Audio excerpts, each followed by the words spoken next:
Antes da gente começar a palavra, eu quero fazer uma oração. Nós já oramos aqui, né? Mas quero fazer mais uma oração. Pai, no nome de Jesus, eu te louvo pela oportunidade de estar aqui na tua casa, sendo o porta-voz, Senhor, da tua palavra. Que o teu Espírito, Senhor, possa tocar nos corações, que possa falar, que o Senhor possa ministrar as nossas vidas, Senhor, e nos trazer a responsabilidade, Senhor, de te servirmos, de andarmos na tua presença com inteireza de coração, Pai, para a glória do nome de Jesus. Amém. Eu quero trazer essa noite uma reflexão que primeiramente falou muito ao meu coração e que eu espero que possa falar ao coração de cada um de nós. A pergunta do Senhor para cada um de nós nessa noite é: você tem sido uma noiva cadáver ou você tem sido a noiva do Cordeiro? E para que possamos meditar, eu gostaria que vocês abrissem a palavra no livro de Apocalipse, no capítulo 3.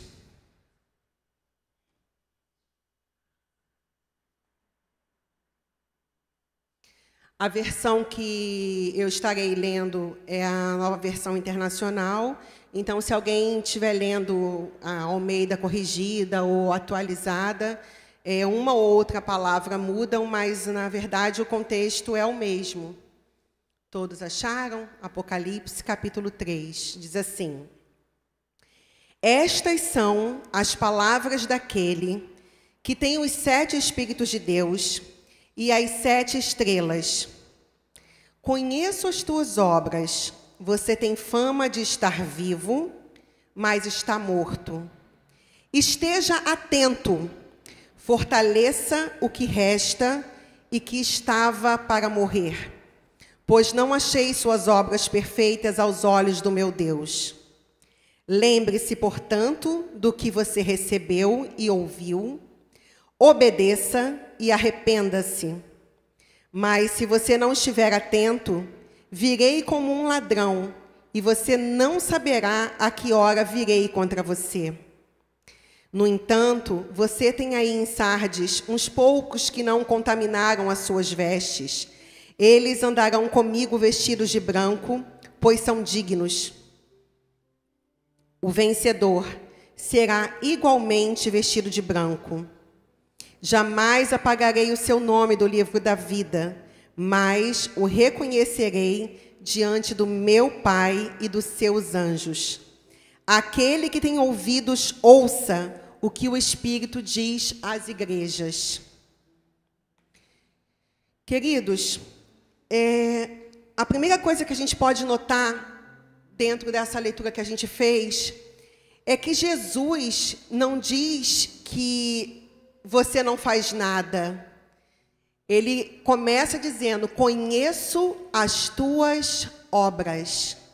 Ele conhece o que cada um de nós faz quando estamos aqui reunidos, mas mais ainda, ele conhece aquilo que a gente faz no particular, quando estamos fora daqui da reunião da congregação, quando estamos na nossa casa, quando estamos no nosso ambiente de trabalho, no nosso ambiente de estudo, na faculdade, no colégio, dentro das conduções que andamos. Em tudo que a gente faz e por onde a gente anda, o Senhor, Ele sempre está contemplando as obras das nossas mãos e o nosso comportamento. Vamos falar um pouco, como eu disse, que essa meditação era sobre casamento. Se temos sido uma noiva cadáver ou se somos a noiva do Cordeiro. Vamos falar um pouco sobre casamento. Hoje em dia, as pessoas têm muita facilidade, né? Quando vai se casar, são inúmeras as coisas que as mulheres, que os noivos fazem para poder organizar a cerimônia. É dia da noiva, onde as mulheres se enfeitam, ficam o dia inteiro no salão, arrumando cabelo, pele, maquiagem, passando hidratantes. E aí tirando fotos, né, do vestido, do sapato, e olhando cada detalhe. O noivo também, agora tem o dia do noivo para os homens, e ali os homens também se arrumam e ficam ali se embelezando, porque vão participar de uma cerimônia, de algo que é importante, de um dia que é marcante. Mas o casamento em si, ele não é o que acontece ali no momento da cerimônia. Ali é uma celebração. O casamento mesmo é o dia a dia, é a vida, são as contas, os boletos que a gente paga, são as coisas que a gente vive dentro de casa com a família, são as dificuldades. E o momento da cerimônia é tão somente um momento de preparação. Mas para chegar nesse momento da cerimônia, antes as pessoas se conheceram, pelo menos é como deveria ser, né? Deveríamos conhecer, ter um período de amizade, um período de namoro, para chegar ao noivado e aí ao casamento. E aí eu vou parar para usar como modelo, né? Já que eu não sou casada ainda, vou usar como exemplo a Adriana e o pastor Marcos Vinícius, que são casados. Eu acredito que no período em que eles estavam noivos, eu tenho certeza que se o pastor Marcos ligasse para a Adriana e falasse para ela assim: olha, meu amor, eu estou com um problema aqui, eu preciso comprar um remédio e o meu pagamento não saiu ainda. Você teria como, por favor, depositar um dinheiro, me emprestar um dinheiro para que eu possa comprar esse remédio? Eu tenho certeza absoluta que na mesma hora ela pegaria, não, me dá aí, eu vou transferir para a sua conta, ou então passa aqui na minha casa e pega. Por quê? Porque havia entre eles uma parceria. Porque ninguém casa com uma pessoa para poder ficar, ah, não, o meu dinheiro é meu, o dinheiro dele é o dele. Isso aqui da casa é meu, isso aqui é dele. Quando você se casa, quando você se une com alguém, vocês passam diante de Deus a ser um. Então não existe mais o meu dinheiro, pelo menos não deveria ser assim. Tudo passa a ser de comum, é dos dois. O dinheiro é do casal, é do orçamento do casal, é da família. E aí a gente já começa a observar isso dentro do noivado, que é onde as pessoas já começam a mostrar como é que elas vão se conduzir para frente. E o que isso tem a ver com a nossa vida com Deus? Tem tudo a ver. A Bíblia fala que nós, o povo de Deus, a igreja do Senhor, e eu não estou falando de denominação, eu estou falando do povo que se rendeu ao Senhor e que é chamado pelo seu nome. Esse povo é a noiva do Cordeiro. Nós somos a noiva do Cordeiro. E a minha pergunta é: como você tem se comportado quando o Senhor pergunta para você, quando Ele te pede alguma coisa, que você contribua, que você ajude, que você faça algo dentro da obra dEle? Você tem se comportado como a noiva, no caso que eu usei o exemplo como a Adriana, que diz: claro, meu amor, tá aqui, olha, pega aqui o dinheiro, passa aqui em casa, ou então me passa aí o número da conta que eu vou transferir para você. Você está precisando? Toma aqui, é nosso. Não, resolve aí o que você tem para resolver. Ou você tem se comportado como muitas pessoas que querem tudo de Deus, querem tudo de Jesus. Jesus é o meu tudo, eu quero que Ele resolva o meu problema, que eu estou com dor de cabeça, eu quero que Ele resolva o problema do meu filho que está envolvido nas drogas, eu quero que Ele resolva o problema da minha casa, eu quero uma porta de emprego nova, eu quero que Deus resolva o meu problema na justiça. Deus resolve tudo o que você quer. Está ali disponível para todas as tuas necessidades. Mas quando Ele, como teu noivo, chega para você e fala: a minha casa está precisando de ajuda, a minha obra está precisando de ajuda, tem uma pessoa que está precisando de uma cadeira de rodas, tem um bebê que está precisando de leite no hospital, tem uma pessoa que está desempregada e está sem alimento em casa, e você, minha noiva, você pode contribuir? Você pode ajudar esse filho, essa filha minha que está passando por essa necessidade? Qual tem sido a tua resposta? Tem sido, vou orar. Como se somente a oração resolvesse problemas que são emergenciais, de coisas que são realmente necessárias. Porque muitas pessoas se dizem noiva de Jesus, noiva do Cordeiro, mas que na hora de fazer uma viagem internacional, na hora de comprar uma bolsa, na hora de fazer um passeio, na hora de ir para um restaurante caro, e eu não estou dizendo que isso é errado. Isso é bom, se você trabalha, se você tem condições, amém. Mas na hora de fazer todas essas coisas, a pessoa vai e viaja, vai e passeia, vai e compra, vai e gasta. Mas na hora que o Senhor manifesta através, de repente, de um pastor, de uma pessoa que está à frente de uma obra missionária, para fazer o pedido de algo que alguém esteja precisando, essa pessoa, ao invés de responder com a mesma rapidez que responde na hora que compra uma passagem, na hora que compra uma coisa, uma bolsa, um sapato, um perfume, seja lá o que for, essa pessoa, na hora quando ouve de Deus o pedido, é uma cadeira de rodas, eu vou orar. A pessoa está tão apegada ao dinheiro, tão apegada às suas coisinhas, que para resolver os seus problemas, ela não ora. Ela pega lá, vai lá, compra passagem, viaja, posta foto na rede social, no Instagram, no Facebook, e aí curte. Mas quando é para ajudar, pastor, está precisando? Nossa, que triste, né? Eu vou orar. Não é para o pastor que você está respondendo isso, não, meu querido. Porque os pastores, os homens que estão à frente da obra de Deus, eles estão vivendo ali a vida, doando ali ao Senhor, mas eles não têm como bancar tudo. O trabalho de cuidar um dos outros é da igreja, é da noiva, é de cada um de nós. Então, na hora de responder para uma necessidade, você vai orar por quê? Por que você na mesma hora não... Quanto é que é? É tanto, toma aqui. E não é pensar que porque você ajudou alguém, porque você doou para poder salvar alguém de uma situação difícil, que você não precisa dizimar. Dízimo é uma coisa, oferta é outra coisa, e oferta de amor é outra coisa. É como no noivado. Eu tenho certeza que a Adriana comprava as coisas para o enxoval dela, comprava todas as coisas que nós mulheres gostamos, né? Louça, copo, panela, roupa de cama, mesa e banho. Mas sempre tinha uma coisinha ou outra, um detalhe. Um enfeite, uma coisa. O Marcos, eu acho que ele vai gostar disso aqui. Eu tenho certeza que ela ia lá e dava esse algo a mais, comprava esse algo a mais. Porque era para a casa dela, era para a família dela. Nós deveríamos nos comportar assim com relação a Jesus, com relação à igreja. Como noivos que somos do Senhor, nós deveríamos ficar perguntando o que eu posso fazer para agradá-lo, como eu posso me doar mais, como eu posso ajudar mais, como eu posso investir mais no reino. Investir no reino é você investir em vidas, é você realmente se preocupar com a necessidade do outro. Há 14 anos atrás, ou seja, no ano de 2005, foi lançado um filme, uma animação, chamado A Noiva Cadáver. Não sei se todo mundo aqui lembra, se todo mundo aqui teve a oportunidade de assistir esse desenho, né? 14 anos, né? Praticamente ontem.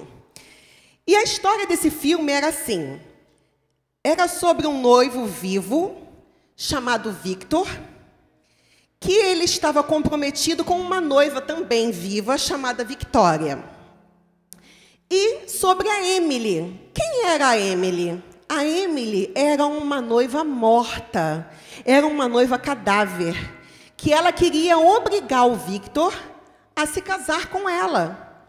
Queria obrigar um vivo a vir para o mundo dos mortos.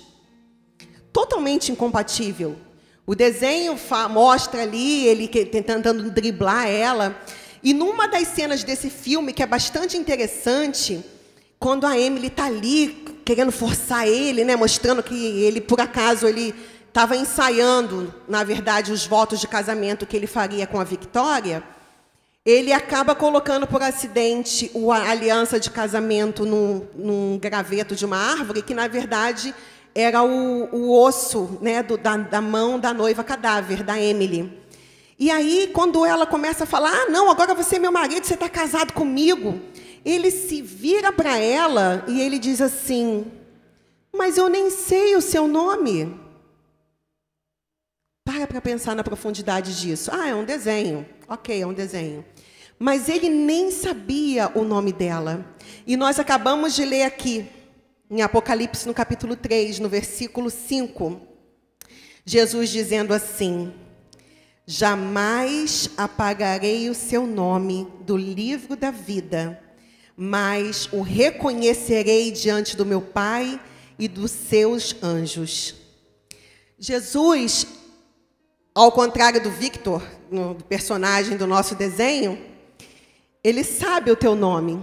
Ele sabe o meu nome, ele sabe o teu nome. Quando chegarmos diante dele, ele terá a satisfação, a alegria e o prazer de pronunciar o nosso nome diante do Deus Pai e diante dos anjos. Que triste será aqueles que se dizem noiva do Cordeiro e que um dia comparecerão diante do Senhor. Senhor, eu estou aqui. Imagine ouvir do Senhor o mesmo que a Emily do desenho ouviu, mas eu nem sei o seu nome. A Bíblia diz que ele jamais vai retirar do livro da vida o nome daqueles que pertencem a ele. Mas aqueles que se dizem noiva e que vivem as suas vidas no seu mundinho de egoísmo, no seu mundinho de indiferença às coisas do Senhor, infelizmente esses ouvirão de Jesus o mesmo que a Emily ouviu. No desenho, a Emily, ela tenta empurrar a vida dela de noiva cadáver para um noivo vivo. E eu fui pesquisar o significado da palavra cadáver. Cadáver significa assim, numa das análises que eu fiz dentro do dicionário. Diz assim: corpo morto, inteiro, não decomposto, indivíduo muito doente ou enfraquecido, apresentando um aspecto pouco saudável, pessoa cujo corpo parece sem vida ou prestes a morrer. E no sentido figurativo, a palavra cadáver também significa bêbado, caído, adormecido em estado de torpor, de quem se rouba dinheiro ou pertences. Quem é que já não viu, né, o mundo falando aí, quando as pessoas estão bêbadas, caídas na sarjeta, elas estão como mortas. Elas estão em estado de torpor. Sabe o que é isso? É quando você não sente nada. Você pode chegar lá na pessoa, dar um chute, beliscar, fazer qualquer coisa e a pessoa não vai ter reação nenhuma, porque ela está semelhante a um cadáver. Por isso que a pessoa, quando ela está alcoolizada ou drogada e está caída na rua, muitas pessoas com um intuito ruim vão lá. Quantas vezes a gente já viu no jornal, na TV, pessoas que tacaram fogo em pessoas que estavam dormindo, foram lá e roubaram os seus documentos. Nós aqui, que fazemos parte da Escola de Amor e Justiça e que fazemos um trabalho de levar comida, de levar a palavra para pessoas que estão em situação de rua, quantas vezes nós ouvimos relatos de pessoas contando: eu estou aqui, olha, eu não bebo não, eu não uso drogas não, mas eu tive um problema em casa, eu tive um problema com minha família, acabei vindo para a rua, e aí eu comecei a dormir na rua, e aí roubaram meus documentos. E aí me machucaram, me deram uma facada, me bateram, fizeram algo contra mim. Quantas vezes, não foi uma, não foi duas, milhares de vezes, nós ouvimos pessoas fazendo esse tipo de relato. Por quê? Porque elas estão ali como um cadáver. E o único que tem, e os únicos que possuem uma palavra de vida, que podem levantar essas pessoas desse tipo de situação, somos nós, a noiva do Cordeiro. Nós temos o poder de dar a mão a essas pessoas que estão como cadáveres na rua, lançadas ali ao abandono, lançadas ali aos piores tipos de situação. Porque Deus, meus amados, Deus não fez o homem para viver esse tipo de situação. Deus não fez o homem para ficar jogado na rua. E nós temos sido entorpecidos no nosso sentimento, ao ponto de que a gente passa na rua e às vezes a gente vê uma criança, um adolescente, uma pessoa jogada, Quantas vezes eu trabalho aqui no centro da cidade e na hora do almoço, quando eu vou me dirigir ao restaurante para comer, eu passo às vezes e aquilo aperta meu peito, eu falo, Senhor, tem misericórdia dessa vida. E às vezes eu vou almoçar e fico com um sequestro mental. Eu estou ali tentando comer, mas estou ali pensando naquela pessoa. Meu Deus, aquela pessoa está jogada no chão, aquela pessoa está sem comer. Meu Deus, tem misericórdia daquela vida. E outras pessoas passam e olham alguém caído no chão. Assim mesmo. Nem liga mais. Peraí, ainda dá um pulinho assim para não esbarrar, não tropeçar. É como se tivesse uma pedra ali. Só que ali não é uma pedra, é um ser humano igual a mim e a você. Que tem uma história, que um dia nasceu, que foi um bebê, que foi uma criança, e que por algum motivo, alguma coisa na vida aconteceu, que roubou, que sequestrou aquela pessoa da vida que Deus tinha para ela, e acabou lançando ela naquela situação de rua, naquela situação de ser considerado pela população como um cadáver. Vejam o que Jesus ele fala aqui no capítulo 3, no versículo 2. Esteja atento, fortaleça o que resta e que estava para morrer, pois eu não achei as suas obras perfeitas aos olhos do meu Deus. E ele diz mais, ele diz que se você não ouvir, se você não estiver atento, virei como um ladrão, e você não saberá a que horas virei contra você. E aí a situação se inverte. Você que hoje é noiva, e que pode caminhar, e que pode ser aquele que dá a mão e levanta do monturo, levanta da sarjeta, levanta da rua, aquele que está caído e necessitado, a situação se inverte. Suas obras não são aprovadas diante de Deus, o noivo está vendo e não está gostando do que você fez, e aí, para você, que pensa que está sóbrio, ele virá como um ladrão, e vai te pegar de surpresa. E aí, o seu nome, que deveria estar escrito ali no livro da vida, e que as suas obras deveriam estar sendo ali aprovadas diante de Deus, vão ser queimadas como palha.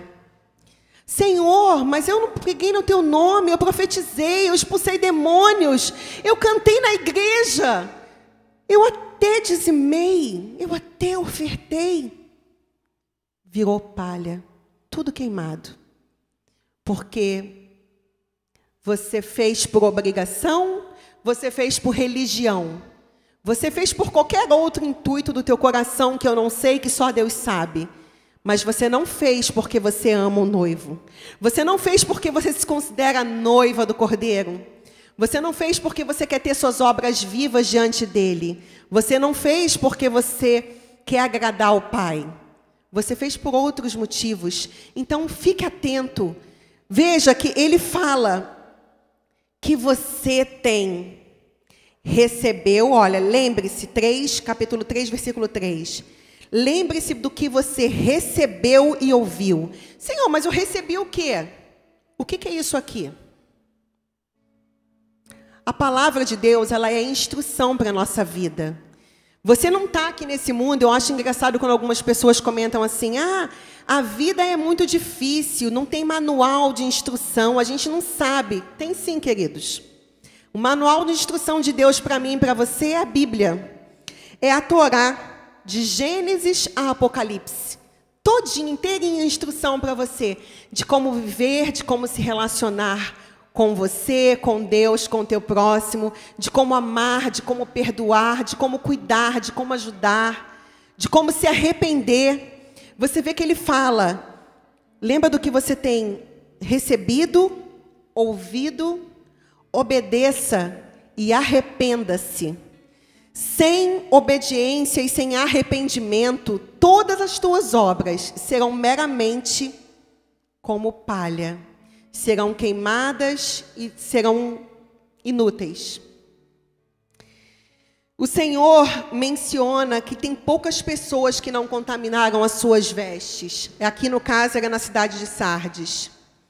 Mas na nossa vida, Poucas são as pessoas que têm mantido as suas vestes limpas. O que isso quer dizer? Ah, é essa roupa que a gente veste aqui? Não, as vestes limpas são o nosso coração, são as obras que a gente faz. Ah, mas como é que a gente pode limpar as nossas vestes? Detergente para limpeza das vestes espirituais. O melhor shampoo para limpeza, o melhor condicionador, o melhor alvejante, o melhor sabão em pó, detergente, o que for. Como você quiser chamar. Está tudo aqui. Para limpar as impurezas da nossa alma, limpar as impurezas do nosso coração, nortear a nossa vida, nos direcionar, nos mostrar o caminho a seguir, nos mostrar andar nessa terra com dignidade e andar em excelência, a fazer com que as nossas atitudes para com Deus e com o próximo sejam atitudes de excelência, sejam atitudes que honrem o Pai. Assim como uma mulher casada, ela honra o seu marido, cuida da sua casa, cuida dos seus filhos, cuida das coisas, e o marido cuida da esposa como Cristo cuidou da igreja, assim é a palavra para a nossa vida. Ela nos limpa cada vez que a gente senta para meditar nela. Cada vez que a gente vem à casa do Senhor para ouvir essa palavra. Cada vez que a gente louva, cada vez que a gente adora, cada vez que a gente senta em casa para fazer um devocional, seja na mais humilde casa, como se você estiver numa área de viagem, no hotel onde você estiver hospedado, a palavra, ela te limpa. Ela funciona, porque você vai ler aquilo e você não vai mais ser o mesmo. A noiva cadáver, como nós vimos no desenho, a Emily, ela é uma noiva indiferente. E a indiferença é uma praga que se alastra no corpo de Cristo e é como um câncer que vai corroendo, corroendo, corroendo até destruir tudo. Não tem coisa pior do que a indiferença, do que você olhar, como eu já mencionei aqui, um ser humano caído na rua e você pular como se pula um obstáculo, como se pula um fio, como se pula um pedaço de pedra, um pedaço de pau. Porque não te incomoda mais. Ah, aquela pessoa ali, não é problema meu. Um exemplo simples dessa indiferença que a gente enfrenta no nosso dia a dia, em pequenas coisinhas. Começa na nossa casa. Eu estava ouvindo outro dia uma irmã comentando que ela foi fazer uma visita na casa de uma outra irmã, de uma família, que morava num prédio. E quando ela chegou nesse prédio, ela começou a sentir um cheiro estranho, um cheiro de queimado, e ela começou a falar, ué, tem alguma coisa queimando aqui. Aí a pessoa que ela estava visitando chegou para ela e falou assim, deve ser lá na casa da vizinha lá de baixo. Ela, não, então não é melhor descer, pega aqui o elevador, desce aqui a escada, vai lá embaixo avisar para ela, né? Pergunta se está tudo bem, se tem alguém dormindo ou alguém esqueceu o fogo ligado, porque é perigoso. Aí a mulher virou para ela e falou assim, deixa queimar, né, na minha casa mesmo. Olha o nível de ignorância que a indiferença traz para a pessoa. Para e raciocina. Se eu moro num prédio e o apartamento de baixo está pegando fogo alguma coisa, o fogo vai se alastrar. O fogo vai chegar na minha casa. Mas eu não moro em prédio, Soraya. Serve para casa. Estou na minha casa, estou sentindo que tem algo estranho no vizinho. Custa nada você. Vizinha, tem alguma coisa queimando aí? Não, que eu estou sentindo um cheiro, alguém dormiu, alguém esqueceu de apagar o fogo. Porque às vezes acontece, você não sabe se a pessoa teve um mal súbito. Como aconteceu comigo no outro dia. Eu peguei o elevador, eu moro no 11º andar, eu subi. Quando abri a porta do elevador, estava uma névoa de fumaça no corredor. Eu nem fui andando na direção da minha casa, do meu apartamento, vi que não era ali a fumaça, vi que a fumaça estava vindo do apartamento da minha vizinha. Eu fui, bati na porta, falei com ela, falei, tá tudo bem, estou vendo que tem... Aí ela, minha querida, desculpa, foi que eu estava fritando não sei o quê, eu deixei o pano de prata encostar no fogo, e aí pegou fogo, e aí tal, mas eu já abri a janela, abri tudo, aí por isso que a fumaça veio para o corredor. Falei, mas está tudo bem? A senhora está passando bem? Estou passando bem. O problema é meu também, porque se o apartamento dela pega fogo, o de todo mundo ali. E para o fogo se alastrar para o prédio é um pulo. Então, quando você olha para a vida das pessoas e você diz, é a vida do fulano, o problema é dele. Será que o problema é dele? Como a gente tem visto hoje, tantas notícias na televisão. Não que antes não existisse, mas hoje, através das redes sociais, a gente tem uma expansão maior da notícia. Quantos casos de feminicídio no nosso país? Quantos casos de feminicídio no mundo? E as pessoas têm a coragem, desculpa até a expressão que eu vou usar, a cara de pau, de ainda repetir uma frase hipócrita e que mostra o grau de indiferença. É briga de marido e mulher, não se mete a colher. Se mete a colher, sim. Se tem alguém perto da sua casa, alguém perto de você, apanhando, chame a autoridade, chame a polícia, chame alguém para resolver. Não veja alguém apanhando, seja uma criança apanhando dos pais, levando uma surra que você está vendo que está ultrapassando os limites. Seja um idoso sendo, às vezes, apanhando de alguém que está ali cuidando. Seja uma mulher. Interfira. Se você observar que aquela pessoa ali está armada, está alguma coisa, chama a polícia. Olha, está tendo um crime aqui, está acontecendo aqui um problema, uma situação aqui. Denuncie, avise, chame, se envolva. Não fique indiferente, não. Porque aí você fica indiferente quando a situação está acontecendo, e aí depois você vai ficar no meio da multidão comentando. Ih, fulano matou a fulana, né? Caramba, mas também eles brigavam tanto. Ele batia nela sempre, isso é comum. Gente, não é comum. Não é comum. Violência de espécie nenhuma contra quem quer que seja não é normal. O mundo tem nos anestesiado, tem nos entorpecido com essa frase de que é normal, sempre foi assim. Mentira, sempre foi assim coisa nenhuma. Você como noiva do Cordeiro, você como noiva de Cristo, você como boca profética no meio dessa geração, você tem mais do que obrigação de ir lá depois falar com aquela pessoa, de conversar, de dar uma palavra, de falar para aquela pessoa, olha, isso que você está fazendo não agrada o coração de Deus. Você está com algum problema? Você quer uma oração? Eu posso orar por você? Você está passando por algum transtorno? Quer uma ajuda? Tem tantos centros aí de faculdades com psicólogos que podem dar, de repente, um suporte, ajudar. E é de graça. Eu não vou no psicólogo porque é caro. Não, tem serviços aí gratuitos que podem ajudar pessoas que, de repente, estão transtornadas. Mas o principal de tudo é, você como igreja, se você não falar, se você não se envolver, se você continuar indiferente, achando que isso é normal, se você não abrir para orar, para levar uma palavra, para trazer vida, você vai ser mais um daqueles que comentam. Isso é assim mesmo. Trazer para vocês a lembrança de um fato que aconteceu no dia 1º de fevereiro de 1974, em São Paulo, num edifício chamado Joelma.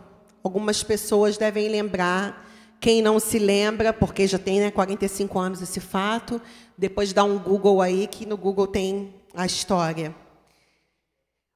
Passou no Linha Direta na época.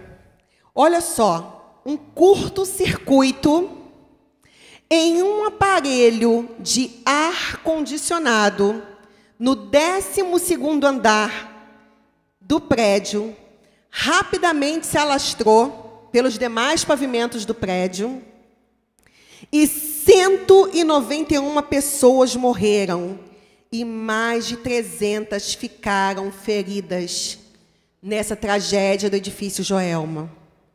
Não preciso ir a 45 anos atrás. A gente recentemente viu aqui, na Gávea, no Ninho do Urubu, lá na sede do Flamengo, os meninos que morreram queimados dentro dos contêineres por causa de um curto-circuito no aparelho de ar-condicionado. Para pensar quantas tragédias seriam evitadas, quantas vidas poderiam ser salvas, quantos corações aflitos e machucados poderiam ser curados se eu e você, se cada um de nós nos comportássemos como uma noiva que está se preparando para um casamento. A noiva, quando está se preparando para o casamento, ela está o tempo todo alerta. Ela corre tanto que, às vezes, tem pessoas que falam assim, eu estou até emagrecendo porque eu não tive tempo para nada, porque eu estou correndo aqui e tem que ver salão, e tem que ver bolo, e tem que ver docinho, e tem que ver tantos detalhes em a minha casa, e tem que ver a cor que eu vou pintar a parede, porque está tão envolvida com aquilo que não sobra nem tempo para mais nada. E aí eu e você, como noiva, alguém te pede oração e você fala assim, não, beleza, vou orar por você. Aí você troca de roupa, deita na sua cama, dorme. Ai, Senhor, obrigado por esse dia. E aí você dorme e você não ora, você não tem uma vida frutífera, você só fala para poder parecer bonito socialmente. Não, irmã. Não, pastor, estou orando por você. Estou jejuando, estou orando. E aí Jesus um dia vai chegar diante de você e vai falar, eu tenho visto as tuas obras. E elas não têm sido aprovadas diante do meu Deus, do meu Pai. Para pensar. Como pessoas conseguem se envolver com tantas coisas aqui na Terra. E não é errado celebrar, fazer a celebração de um aniversário, de um casamento, de uma festa, seja lá do que for. Você se envolver e olhar todos os detalhes, isso é alegria. Deus, Ele quer que a gente se alegre. Mas Ele quer que você tenha esse mesmo tipo de comportamento no que diz respeito à obra dEle, à casa dEle. No que diz respeito às vidas que Ele tem colocado, que Ele tem feito cruzar o teu caminho. Não seja indiferente. Se tem alguma coisa na sua vida que estava morrendo, como diz aqui o texto,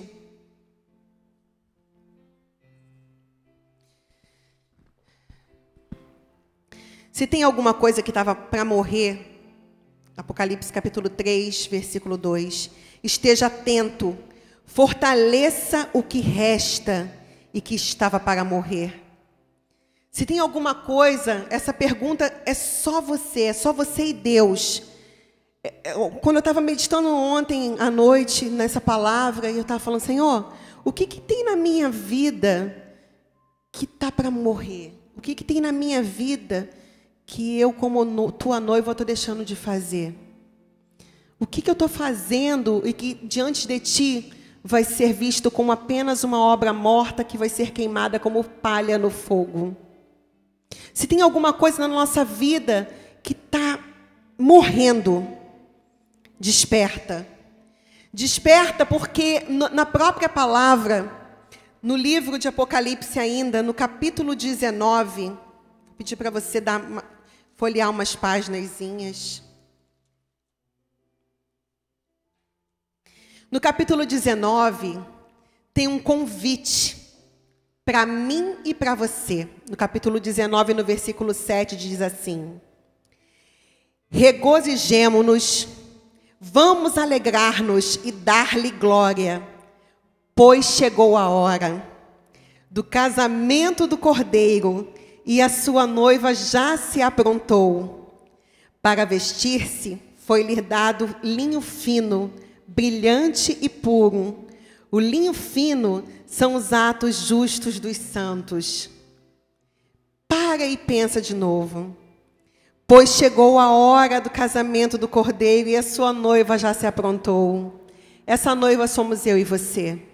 O Senhor, Ele nos chamou não para sermos uma noiva cadáver, com obras mortas, querendo forçar o Senhor a vir para o nosso mundo de obras mortas, querendo se casar com um noivo vivo, querendo obrigá-lo. Não, Jesus, vem aqui, se casa comigo, Jesus, se encaixa aqui nessa vida que eu estou vivendo.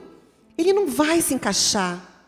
Assim como no desenho que eu citei aqui, o Vitor não se encaixou porque ele era um noivo vivo. Ele não se encaixou na vida da Emily, porque a Emily era uma noiva morta. Ele estava pronto e apto para se casar com a Victoria, que era uma noiva viva. Sejamos essa noiva viva. Não façamos do Senhor uma manipulação nele. Deus não é teu empregado, Deus não é teu menino de recado, Ele não é o teu boy, Ele não está aqui para te servir com uma bandeja. Pelo contrário, Ele está aguardando a manifestação dos filhos de Deus, aguardando que eu e você venhamos a servi-lo, não por religião, não por obrigação, mas por amor. Porque estamos tão apaixonados, amamos tanto esse noivo, que queremos fazer de tudo que estiver ao nosso alcance para amar o máximo de pessoas que nós pudermos, para atrairmos o máximo de pessoas. Ah, mas nem todos que a gente cuida, que a gente ajuda, que a gente prega, valoriza e vem. Não interessa. Jesus não mandou você fazer avaliação de ninguém. Ele não mandou você sentar em cadeira de juiz e julgar ninguém. Ele mandou apenas que você amasse e que você servisse. No livro de Atos dos Apóstolos, no capítulo 4, no versículo 32, fala o modelo que o Senhor deixou para a sua igreja, que o Senhor deixou para a sua noiva. E o modelo é esse. Da multidão dos que creram, uma era a mente e um o coração. Ninguém considerava unicamente sua coisa alguma que possuísse, mas compartilhavam tudo o que tinham. Com grande poder, os apóstolos continuavam a testemunhar da ressurreição do Senhor Jesus, e grandiosa graça estava sobre todos eles. Não havia pessoas necessitadas entre eles, pois os que possuíam terras ou casas as vendiam, traziam o dinheiro da venda e o colocavam aos pés dos apóstolos, que o distribuíam segundo a necessidade de cada um. Olha, que você possa entender que esse modelo deixado na palavra, o modelo da igreja de Atos, é o modelo que o Senhor tem para a sua noiva, para que possa celebrar o casamento que fala em Apocalipse capítulo 19, versículo 7, para que você seja a noiva que vai entrar ali vestida de linho fino, linho puro. As suas obras têm que ser essa. Desprenda-se de tudo aquilo que você tem, que tem te prendido, que tem te agarrado. Esse teu amor ao dinheiro, amor às suas coisinhas, tudo que você considera teu. Ah, não é meu, é o meu carro. Eu já ouvi uma vez uma pessoa dizer, eu ajudei uma pessoa que passou mal, socorri essa pessoa, levei essa pessoa para o hospital. Quando eu cheguei lá, era tarde da noite, socorrendo essa determinada pessoa, e aí não tinha nem como eu voltar para casa, porque o local que eu morava era bem distante, não tinha mais ônibus. E o marido dessa pessoa tinha um carro. E aí eu avisei para ele por telefone e falei, olha, seu fulano, a sua esposa passou mal, eu socorri ela, trouxe ela aqui para o hospital. Quando eu cheguei lá, quando ele chegou no hospital, ele virou para mim e falou assim, ah, tá, muito obrigada pelo que você fez, tá, obrigada por ter socorrido a minha esposa. Agora você, sinto muito, mas você pode ir embora, porque eu não vou te levar em casa, não. Aí eu fiquei chocada, assim, meu olho ficou meio estatelado. Eu falei, não, ok, eu não estou pedindo para o senhor me levar em casa, não. Eu só fiz, né, socorri ela, está aqui, graças a Deus ela está bem, e tá tudo tranquilo. E aí eu fui chocada pelo meio do caminho. O amor daquele homem pelo carro dele era tão maior de observar o ato que eu fiz. Não porque eu não fiz, porque eu não sou boazinha, não, gente. É porque a gente tem que amar. E aí eu falei, meu Deus, eu fui andando um pedação do caminho e orando, porque era um lugar escuro, perigoso, estava tarde da noite, eu estava retornando da faculdade com um monte de livro na mão, vade-mecum na mão, pesado, e aí pensando no coração daquele homem, eu falei, coitado, ele está mais doente do que a esposa dele, porque a única coisa que ele conseguiu ver nisso que aconteceu essa noite foi que ele não ia me dar carona no carro dele. Quais são as coisinhas que você tem dado valor? O que é que você não tem dividido? Seja um alimento, seja uma roupa, seja um carro. O que você tem na tua vida que você considera tão teu que o teu noivo não pode receber de você? Você não pode dividir com ele, não pode dividir com a família dele. Não pode dividir com as pessoas que realmente estão precisando. Porque se você tem o que você tem, é por Deus.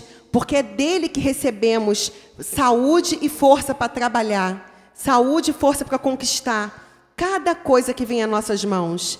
E não é para a gente usar meramente com a gente, mas é para que a gente saiba dividir. E para a gente terminar, eu quero pedir que o nosso DNA de noiva seja o amor.